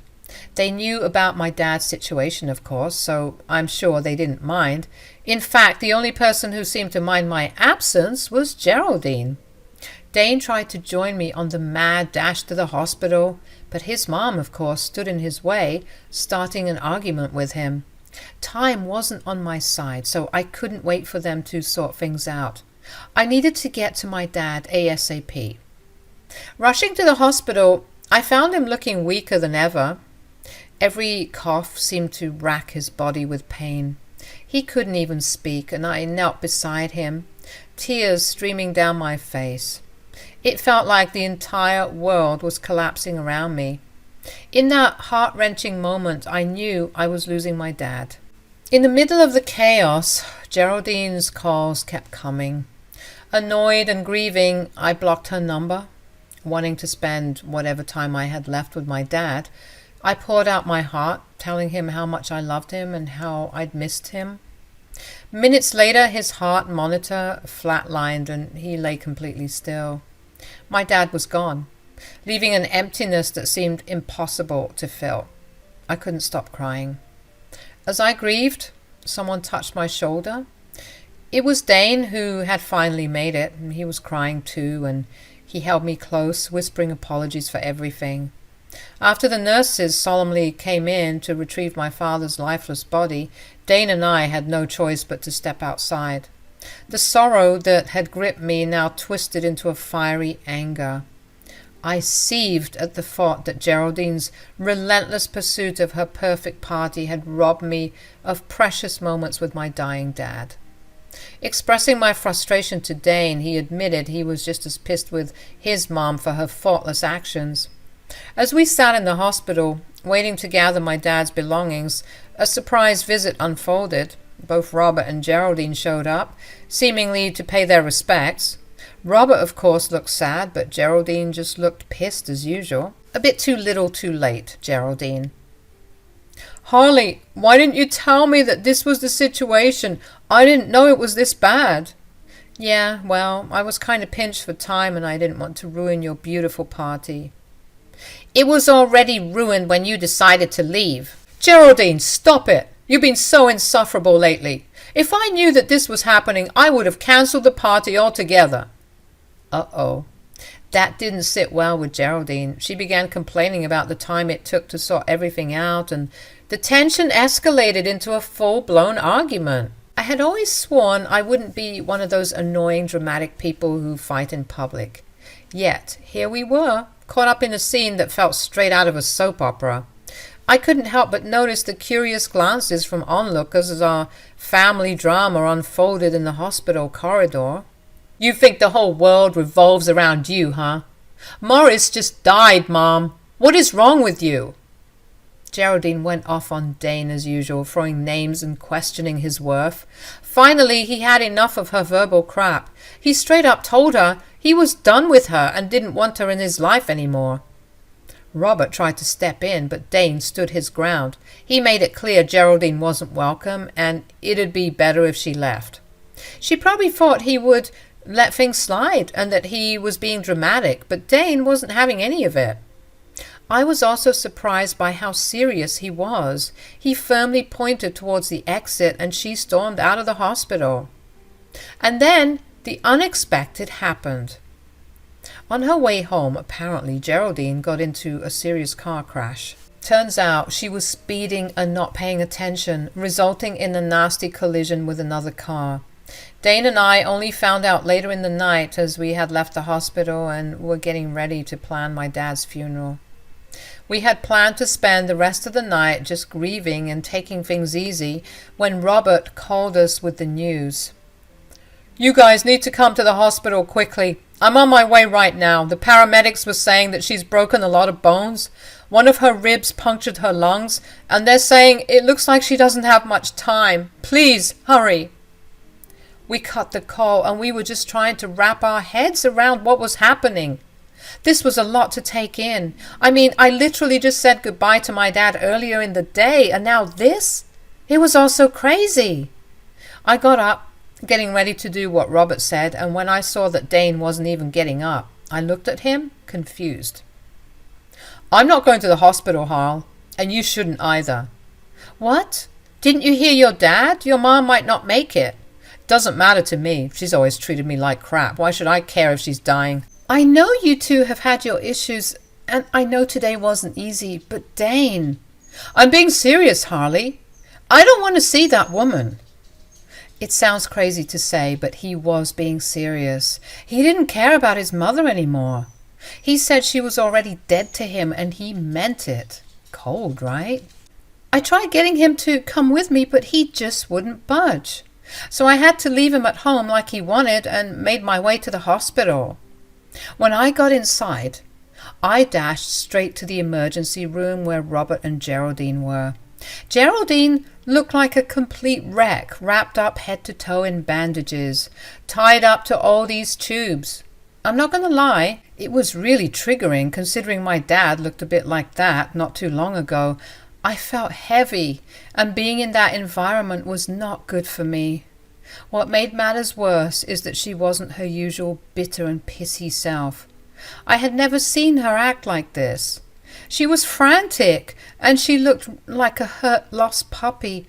Understandable, given the pain she must have been in. But it was just odd to see her mask slip because she clearly wasn't expecting this. When she spotted me, she burst into tears. "Oh, thank God you're here!" "Thank God?" Yeah, she was really scared. "I don't want to die. Oh God, Robert, please, I'm so sorry for everything. I don't want to die. Please, I promise to do better. I promise I'll be less of a nuisance." "Shh, my love, just rest. It will all be okay." "Oh my God, where's Dane?" The whole situation felt like I was stuck in some family drama I never signed up for, because now I had to be the one to break the news to them that their son was not coming. This revelation hit Geraldine like a ton of bricks, and Robert just looked hurt. "Really? I thought he was parking the car or something." "Nope. I tried to get him to come, but he said he was being serious earlier. When he said that he no longer wanted to be in Geraldine's life." "What?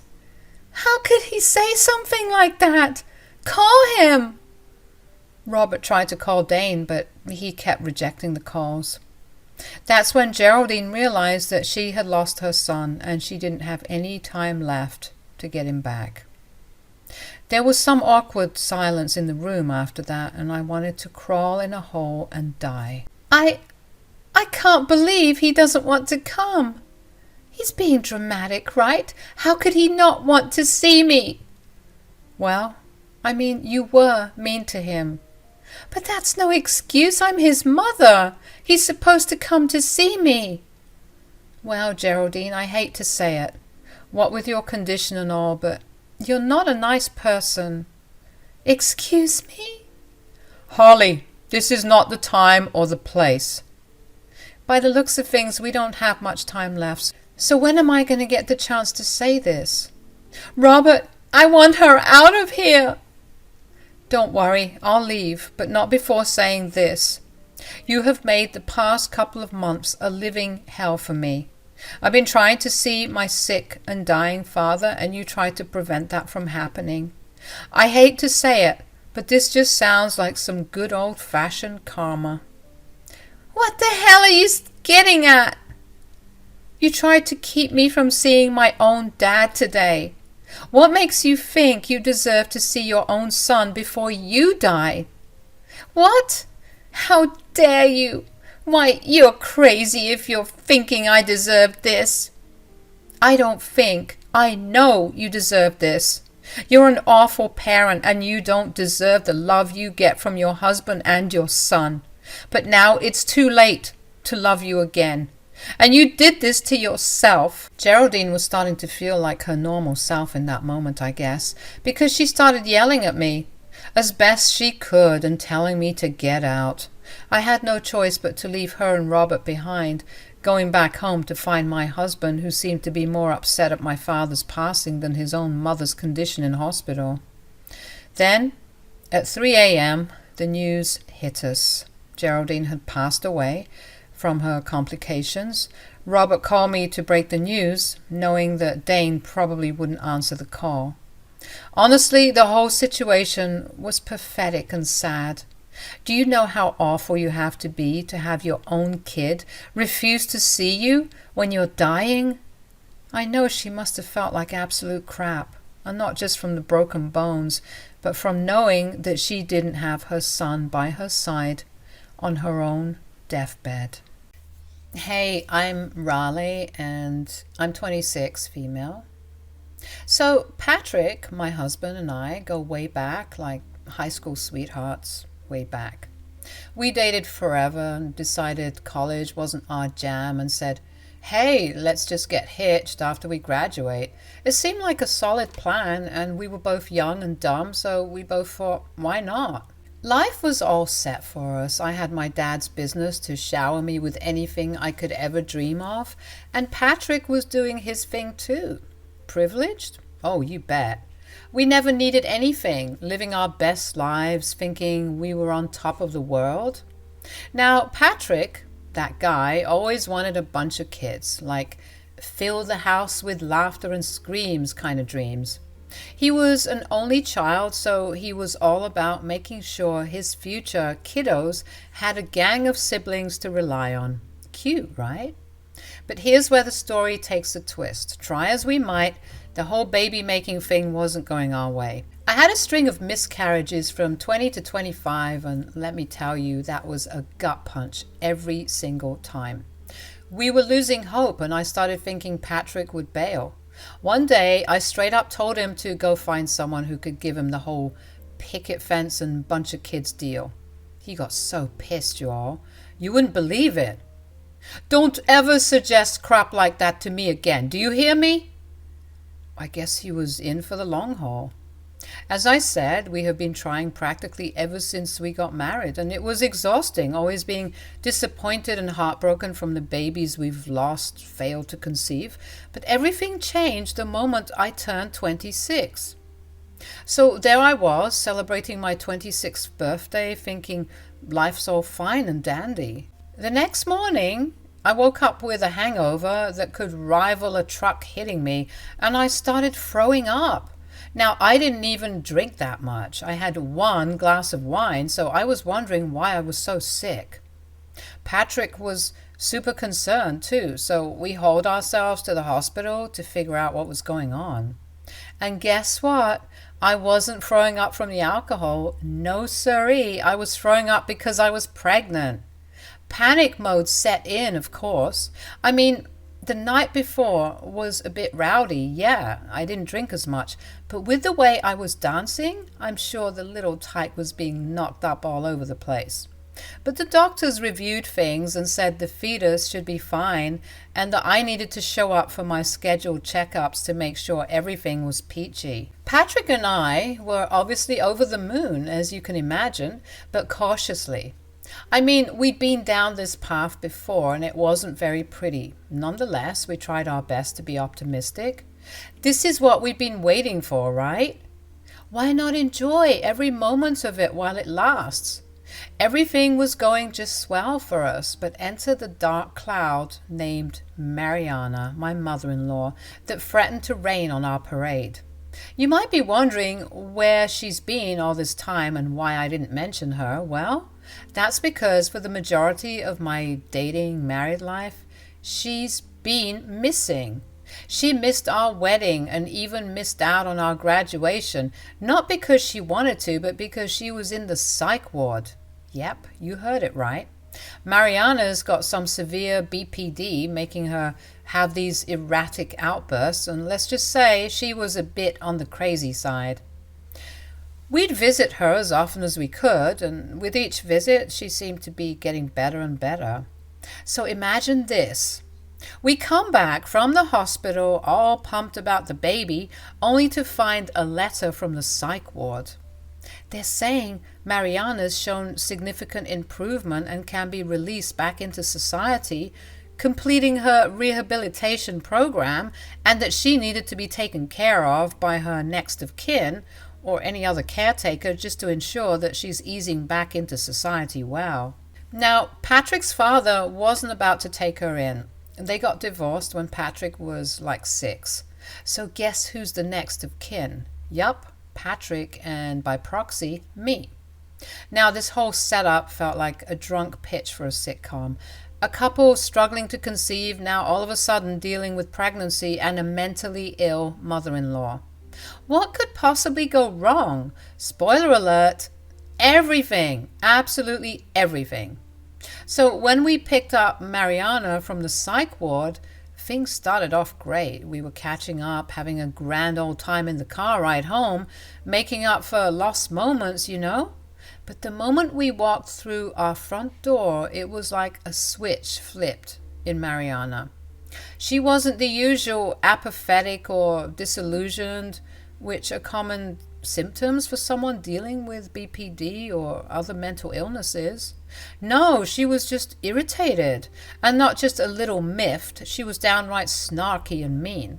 Of course, people with BPD can also become irritated and frustrated, but the signs are much clearer than someone who just wanted to be rude for no apparent reason. But that was Mariana. She started judging everything in the house, criticizing how we decorated, and said that she would have done a much better job if she wasn't locked up for all those years. And boy, that really set her off. Talking about the psych ward. Once she started, she just couldn't stop. She started complaining about the psych ward, how awful it was, and how she despised every minute there. Then came the blame game. She pointed fingers at Patrick and me, saying it was our fault she ended up there. What? And now you two have to make it up to me for all those years I was alone and abandoned. I'm standing there like, what the heck? And Patrick, being the good son he is, tells me he'll handle it. He starts calming her down, assuming she's having another episode, but wasn't. She was fully present, aware of everything, and she just started cursing us both out. It left me heartbroken and confused. Later that night, when Patrick and I were in bed, I asked him if he thought the psych ward made a mistake releasing Mariana so early. Maybe it's just gonna take some time for her to adjust to everything. I mean, it can be a lot for someone who's had to watch paint dry for all those years. You're right, maybe all she needs is a bit of time. And in the meantime, we should keep the pregnancy on the down low. It's a big change she might not be expecting, and we wouldn't want to rock the boat too much, you know. Okay, babe, I got you. You're right. We'll tell her when the time is right. The right time never came, though. Every day it felt like things were getting worse. Patrick and I tried to be patient, thinking Mariana was just having a tough time adjusting to everything. But the more I dug into BPD behaviors and characteristics, the less it made sense. She wasn't lining up with the typical episodes you'd expect. It just seemed like she was using her disorder as an excuse to act intentionally crazy, which was not cool at all. She was lazy, rude, and downright crass. Dirty laundry was her way of decorating the place, and she acted like she was the queen of the castle. It was driving us nuts. And with me being pregnant, the smells, the noise, the bad behavior, it was all especially triggering for me. I put up with her antics for a solid 2 months, but enough was enough. I had to put my foot down. I told Patrick, I can't take it anymore. She's driving us insane. Us? Me and the baby.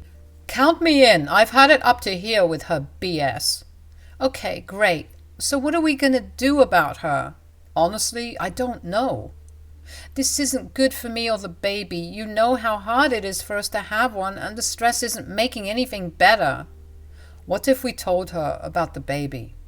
Really? Now?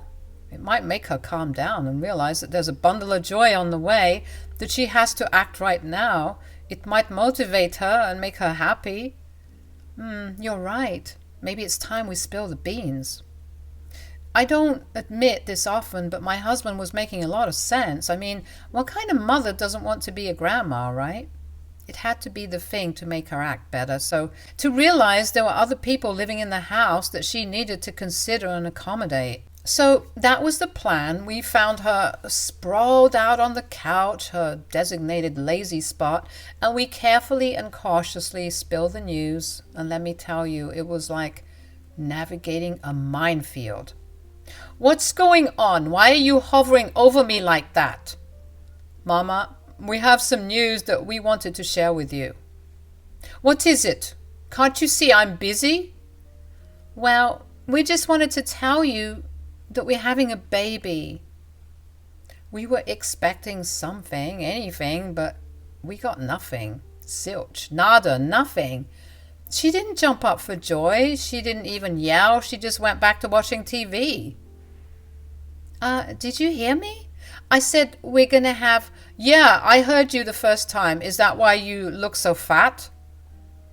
Listen here, you little... Okay, I think that we can all just take a deep breath and appreciate the good news. Mama, aren't you excited? I don't care. Oh, why not? Why should I? Mariana's apathy really got under our skin, but it seemed to be hitting Patrick harder than me. After that baby news talk, he stormed off, and of course I followed. I tried comforting him, but he was seriously upset, wondering why his mother was being such a pain. It hurt, you know. We'd been trying for so long, and she knew it. Now that the good news was finally here, she couldn't care less. It was insane. I started thinking maybe she needed to go back to the hospital because no sane person acts that way. Patrick was livid, thinking she was being ungrateful and rude for no reason. I couldn't agree more.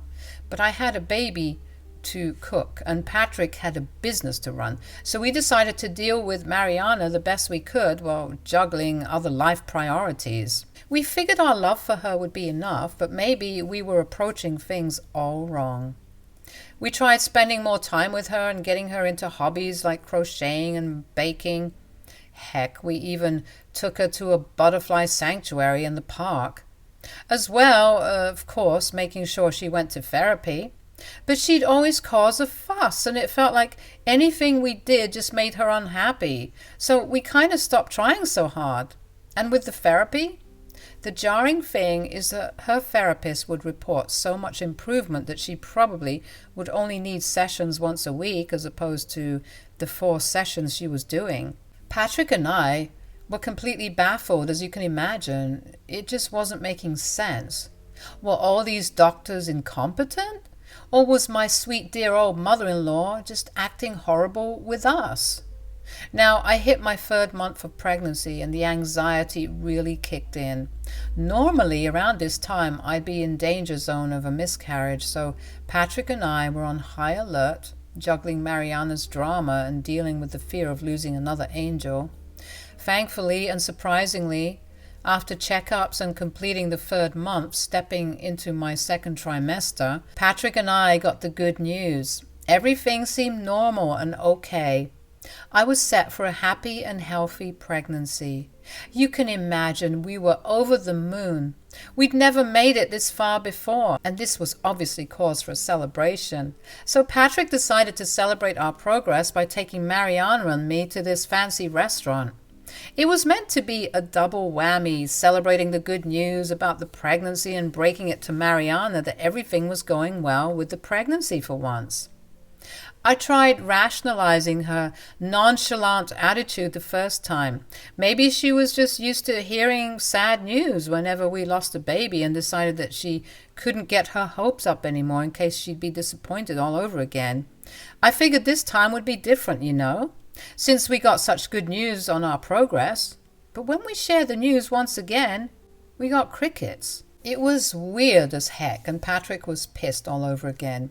He even ended dinner early because of how angry he was, so we drove back in silence, and when we got home, Patrick started pacing and wondering why his mom was always so distant, but always so animated and rude at the most inconvenient moments. I guess that was the BPD flaring up again. But again, as her therapist said, she's been doing significantly better, so why was she only doing this with us? I tried to calm him down, telling him not to let her bitter attitude ruin this moment for us.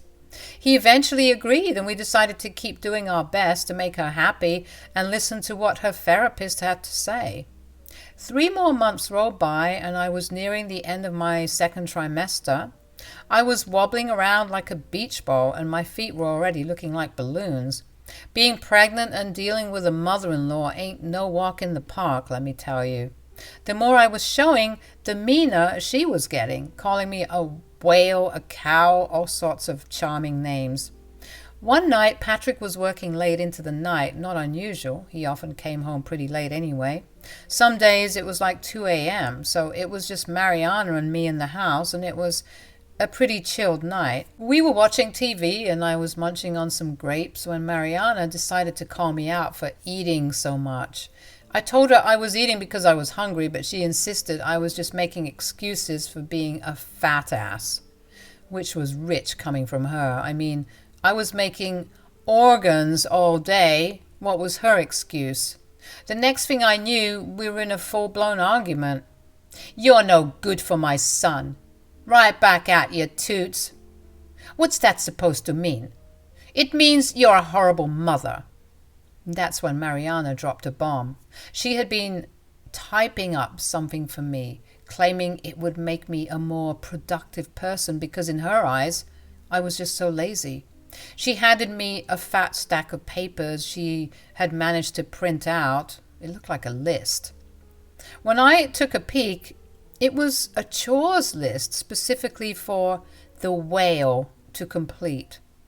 I started scanning through this list, and let me tell you, there were some wild things on there. Train the dust bunnies in the corners to do synchronized dances. Conduct a detailed interview with each piece of cutlery to assess its job satisfaction. Teach the plants to recite Shakespeare for optimal photosynthesis. Mariana, you can't possibly be serious. I'm dead serious. You need to do all of those things or else, and there are 9 more pages for you. So I suggest you better get started. That's when I knew that this woman was crazy. She clearly had lost her mind, and with her temperament, I no longer felt safe in the house. I calmly tried to tell her no, realizing that she might have been going through another episode, but this just made her even more angry. Mariana looked like she was about to murder someone. She stormed off to the kitchen, and for a moment I thought she had gone to get some water or something to calm her down. But when she came back out, she was holding a knife. I tried to get up as quickly as I could, given my state, and started backing away. The therapist had told us that in seemingly violent episodes like this, we should stay calm and try to soothe Mariana, even trying to call people for help if things get really scary. But none of the tricks were working, and fear was settling in. I looked at my phone, which was too far out of reach at that moment, and Mariana noticed. "You can't call for help now, Raleigh." Mariana kept pushing up on me, and I found myself by the front door. She told me to get out, claiming I was lazy and a waste of space. I obviously told her I couldn't do that, but she didn't care. She insisted, and eventually I caved. All I was wearing was sweatpants, a sports bra, and some fuzzy socks because it was winter and it was snowing like crazy outside. Mariana didn't care about any of that apparently. She kept pushing me to leave and faced with a knife. I didn't want to find out what she might do, so with nowhere else to turn and physically incapable of fighting her, I had to step outside into the snowstorm just to calm her down. It was hell, instantly feeling like I was going to throw up. I made my way quickly to the neighbor's house, wanting to call Patrick since my phone was still inside. Luckily, they answered the door, even though it was pretty late.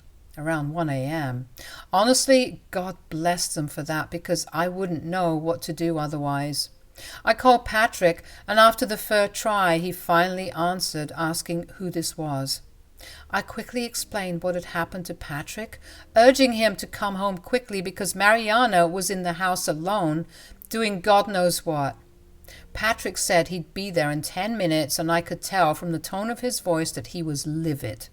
He arrived at the neighbor's house first, making sure I was okay. I was wrapped up in some of the neighbor's blankets and drinking some tea to help with the cold. We thanked them profusely and cautiously headed back inside the house. When we entered, Patrick saw Mariana laughing at something on the TV, and that's when he started losing it. He yelled at Mariana, asking her what the hell she was thinking, putting a pregnant woman out in the snowstorm like that. Mariana tried to act oblivious, but when Patrick mentioned that it was time for her to go back to the psych ward, it seemed that Mariana's facade began to crumble. "No, please, you can't do that." "Why not? You're clearly not well." "They'll help you, Mom.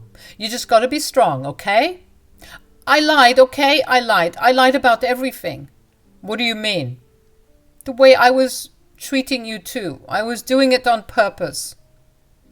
Mariana went on to explain how she had deliberately been acting crazy with us, confirming it by acknowledging that her therapist and even the people in the psych ward said she was fine. She obviously had BPD, that wasn't going away, but people with BPD don't act in the way she was acting. She was sobbing, admitting that the reason for her doing all that crap to us, being messy, loud, rowdy, and gross, was because she wanted, get this, attention.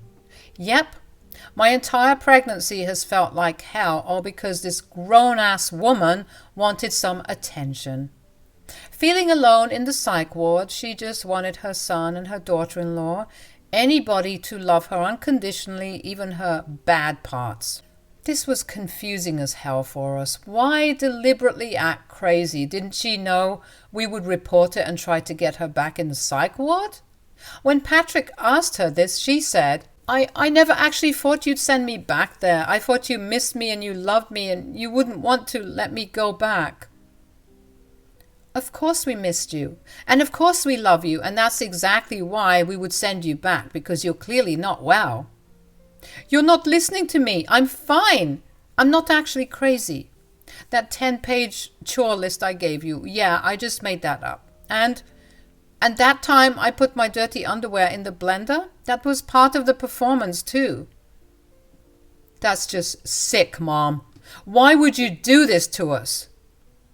Mariana explained that when she was in the psych ward, there was nothing for her to do, and she felt like one little misstep and everyone was hounding her.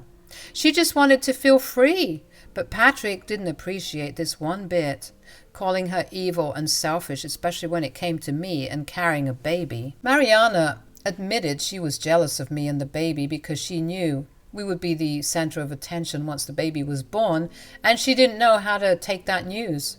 Then Mariana got on her knees and started begging us not to take her back to the psych ward, saying if she knew we were seriously considering it, she would have come clean months ago and stopped the funny business. "Mariana, honestly, I'm disgusted. How could you do that to me? To the baby? I might have gone overboard, I'll admit that, but you have to believe me. No, I don't believe you, not for one bit. This is exactly what a crazy person would say. But I'm trying to tell you, I'm not crazy. I told Mariana that I would call her therapist and tell her to come because it was an emergency. Just so they could come and assess the situation because I was so confused and exhausted by everything at that point. Patrick was still talking to his mom, and she was still on her knees begging and pleading, but I had to do what I had to do. Even if she was telling the truth and she actually was pretending to be crazy as some part of her twisted plan to get more attention, I still wanted to see her getting taken away, because if any of that was actually true, then I could never forgive her for that crap. She put me out of my house, for God's sake, in the freezing cold. And she expected forgiveness to come that easy? Maybe she really was crazy, if she ever believed that. She was sobbing on the floor when her therapist as well as a paramedic arrived at our home, not making her case look good if she was actually mentally stable, in my opinion. I explained the situation, showing them the list of chores she had given me as some form of proof that she was clearly unstable, because what she had typed up was complete nonsense, and I told them to take her back to the psych ward so that they could assess the situation. She was kicking and screaming the entire way to the van they brought, but luckily the paramedic could handle her. Patrick and I watched from the door, and the entire time she was yelling, "I'm not crazy!" But Patrick and I couldn't be too sure. In either case, I was glad I was getting that nut job out of my life. Part of me hoped that she was telling the truth about her pretending to be crazy, because that meant that she had landed right back in her personal hell as punishment for her actions.